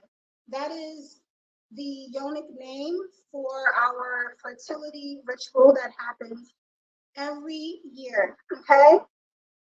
Um, But let me just tell you some references of how it was practiced in ancient times. So when we are thinking of the Hindus, they are called Shaktas. Okay, these are worshippers of the goddess Kali most of the time. They do look at different manifestations based off of what they want to focus on. But Kali is the main deity, the supreme godhead for the Shaktas. Okay, and what they would do is they would have what they call a chakra, and you know the chakra in itself in Sanskrit means wheel or energy wheel. So they would have the goddesses in a circle, right? And they would have all of the worshipers ready to worship them in this particular circle. Now, in this circle, um, it's customary for the goddess to be on the left hand side of the worshiper because as she sits on the left hand side, that would mean that sex would actually take place. If she was on the right hand side, that would mean that sex would be symbolic, right? So again, from I mentioned earlier the left hand versus the right hand path. So yes, sex actually took place. Now, when it came to the goddess or the embodiment of the goddess or the vessel, the avatar for the goddess. It was sometimes it was their wives, sometimes it wasn't. If they were unmarried, then it would be a randomized picking. Basically they would put a piece of clothing that would be drenched in your menstrual blood inside of a jar or whatever. Like it's almost like they're picking numbers out of the lottery, right? So whichever jacket would be pulled out is basically the goddess who you would be worshiping, and you would basically be able to activate the Shakti energy within her, and she would just really be a vessel for the embodiment of the goddess, and then that worshiper would have to pleasure her. Okay. And a lot of times in back in the days, if the random picking ended up being a family member, his mother or his sister or something like that, then it just is what it is. Because at the end of the day, it was more about activating the Shakti energy and doing the worship ritual. Okay. And there's another way they would do it as well. It would be called the earning chakra, URNI. That particular kind of wheel is not simply a circle, but also it's more like a spider's web. So usually it would be more than three, but no more than 108 goddesses, okay, or vessels of the goddess that would be tied together, creating a spider's web through their cloths or jackets. And this was done more so to generate energy, right? So it was the more goddesses that participated um, in this group ritual or worship session, the more worshipers to goddesses, because it would be one to one, the more it would be, the more energy would be generated for the betterment of the society.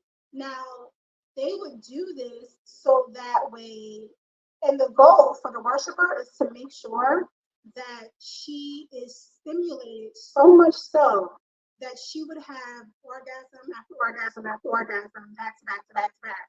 And the way that they did this to generate energy for the society. Now, they would do this if they were at war and they needed battles to be won in the instant.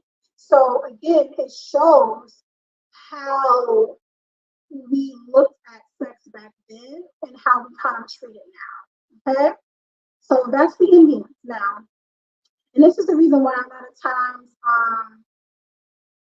when it came to uh, temple worship or the practices that happen in goddess temples, it was called ritual prostitution. And the reason why it was done that way or considered to be that by those outsiders, which you know what I mean, all those monotheistic people, it was seen that way because they didn't understand the power that is held within the goddess and the power that is held within pleasuring her, right? So they called it ritual prostitution. And then as years passed, it did become demonized to a point where they started to use these goddesses for their own pleasure and, you know, you know what I mean? So Over time, it did become demonized, as all of goddess worship traditions did. But back in the day, it was held very much sacred. Okay, so yeah. So now, when it comes to now, this is for all of the people who have certain fetishes and you don't really apply. Okay, I want to get into the foot fetish. Okay, so the foot fetish happens because at the end of the day, it was also seen that if actual sex was not happening, those goddesses would sit on the right hand side of the worshiper. Remember, I told you it would be symbolic sex. Now, what they would do is worship the feet of the goddess, and the feet was seen as the vulva. Now, again, everything has a spiritual meaning. Now, remember, the sleeping serpent or the Shakti force that's within our bodies, the Kundalini energy, is coiled at the base of our spines or at our root chakra. Now, the feet, being that it is a portal that is seen also as the root chakra. So they felt that the sleeping serpent can be awakened by utilizing the portal of the feet. Now, this is a reason why a lot of times what you would see in India is women painting their feet red or the dust of the feet. Now, that when they make their feet red, that's symbolic of the menstrual cycle coming from the vulva. Again, the feet is seen as another form of the vagina. Okay, so when you are worshiping the feet of the goddess, you are also pleasuring her in that way where she can be stimulated and you can awaken the Shakti energy within her just by worshiping her feet. Okay, so this is where we get our washing of the feet custom and why, it's in the Bible where, Jesus got his feet washed or he washed the feet of the harlot or the whore, whatever her name was. But he washed the feet of a prostitute. Like, you understand what I'm saying? So this is all symbolic in the Bible as well, because again, everything gets passed down. Once you start putting things on the ground, it never disappears. It just changes and is usurped and demonized, okay? Bastardized traditions. So now it has a different meaning to it, if you've heard that, which is why, again, women are seen as promiscuous, women and sex is bad, and it's the downfall of man, blah, blah, blah, blah, blah. But it's actually the opposite. It actually helps elevate the man. Okay? So there's so much that I have to go into, but I don't want to make this class really long. I also want to get into semen retention for the man. That's important for him as well because he needs to retain his semen in order for his kundalini to rise to his crown. If he doesn't, then he squanders his life force energy every time. But yes, yeah, there's so much more because I still have there's so much more to this class. And what I want to do is I want to continue this teaching for my initiates, for those of us true disciples of Yanism. This is on my public platform, so this is for everyone. But there are things I want to get deeper into the rituals, how to do them, what you should do, why you should do it, and how to conduct these rituals for those of us who want to practice. And also, I just want to let you guys know that by the next full moon, I will have a Yoni worship scroll ready for you. Remember, I told you I was working on it. The only thing I'm waiting on is artwork to be done. Other than that, it's done. So I will be releasing it by the next full moon. And I do want to thank you all so much for coming to this class. That's all for today. But I will make sure that I will be having private classes for those who subscribe to Yanism wholeheartedly, true Yonis, true disciples of the goddess for real, for real. I do want to thank you guys so much for coming. Thank you so much, Ricola, Gary, everyone else who came into the class today. Thank you so much. So that concludes class for today. And look out for the scroll that's coming. And again, those of you who are, you know, like devotees of the goddess, devotees of Yamanism, you may be invited to the annual ceremony of Oniculi, and it really, you have to get on the list. It's not for everybody because everybody is not adept enough who can raise the kundalini properly. It has to be a practice. You have to be spiritually enlightened. You have to be on the frequency. Okay, so if you are doing the work, then you may be on the list and you may be invited to our annual ceremony. If not, then you need to work on it. Okay, but it's not for everybody. Okay, it is a closed practice. But I am excited. I'm excited, and I'm so glad that you guys came to today's class. It shows that you are ready to put in that work, that you're ready to learn, and I'm proud of you. So thank you so much. Remember, much love, and remember to worship the Lord, okay? Oh, before I go, before I turn this live off, remember today's Friday, right? So tonight, after sundown, you want to make sure you guys are at your altar, light your candle or your glass of water. Make sure your picture of the yoni is here. It could be a picture of the yoni, be a picture of your wife, or a particular goddess. Either way, make sure you are spending time at your altar. Make sure you are praying, meditating, and doing your chants for today. Okay? So again, later on today, I will have the primordial council. We will be speaking about the matriarchy today at 6 p.m. Eastern. So I will see you all later, and I hope you have a great day. Have a great day. Enjoy the rest of the day.